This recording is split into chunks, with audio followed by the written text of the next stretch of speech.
సుదీర్ఘ కాలంగా కొనసాగుతున్న సస్పెన్స్కు తెరపడింది. విజయ్ దేవరకొండ, రష్మిక మందన్నల పెళ్లి గురువారం నాడు అట్టహాసంగా జరిగింది. అయితే ఈ వేడుక అతి తక్కువ మంది సన్నిహితుల సమక్షంలో రాజస్థాన్లోని ఉదయ్పూర్లో ఉదయం 10 గంటల 10 నిమిషాలకు జరిగింది. ఉదయం తెలుగు సాంప్రదాయం ప్రకారం ఈ పెళ్లి వేడుక జరగగా సాయంత్రం కర్ణాటకకు చెందిన కొడవ సాంప్రదాయం ప్రకారం ఈ వివాహ వేడుక జరిగినట్లు వార్తలు బయటకు వచ్చాయి. గురువారం సాయంత్రం అటు విజయ్ దేవరకొండతో పాటు రష్మిక మందన్నలు కూడా తమ పెళ్లి ఫోటోలను ఇన్స్టాగ్రామ్ వేదికగా విడుదల చేశారు. అంతే, ఈ పెళ్లి ఫోటోలు సోషల్ మీడియాలో పెద్ద ఎత్తున వైరల్గా మారాయి. ఈ కొత్త జంటకు పెద్ద ఎత్తున శుభాకాంక్షలు వెల్లువెత్తాయి. విజయ్ దేవరకొండ, రష్మిక పెళ్లికి వెడ్డింగ్ ఆఫ్ ఫిరోజ్గా నామకరణం చేసిన సంగతి తెలిసిందే. హాయ్ మై లవ్స్, నా భర్త మిస్టర్ విజయ్ దేవరకొండను మీకు పరిచయం చేస్తున్నా అంటూ రష్మిక పెళ్లి ఫోటోలను షేర్ చేశారు.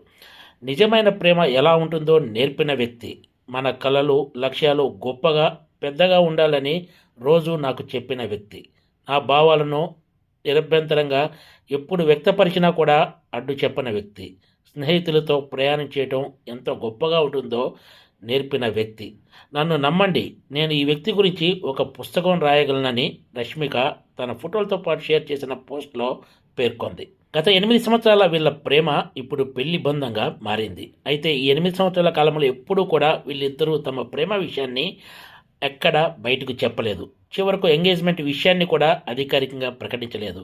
అయితే వీళ్ళిద్దరూ ఎంతో సన్నిహితంగా ఉంటూ పలుమార్లు విదేశాల్లో హాలిడేస్కి వెళ్ళిన ఫోటోలు కూడా సోషల్ మీడియాలో దర్శనమిచ్చేవి.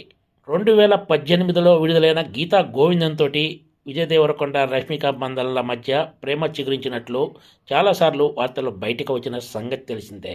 ఆ తర్వాత వీళ్ళిద్దరూ డియర్ కామ్రేడ్ సినిమాలో కూడా కలిసి నటించారు. ఇప్పుడు రణబలి అనే సినిమాలో కూడా విజయ్ దేవరకొండకు జోడీగా రష్మిక నటిస్తున్న సంగతి తెలిసిందే. రణబలి సినిమా ఈ ఏడాదే విడుదల కానుంది. ప్రధాని నరేంద్ర మోడీ కూడా విజయ్ దేవరకొండ, రష్మిక పెళ్లికి శుభాకాంక్షలు తెలుపుతూ ఒక లేఖను విడుదల చేసిన సంగతి తెలిసిందే. Please subscribe TG TV.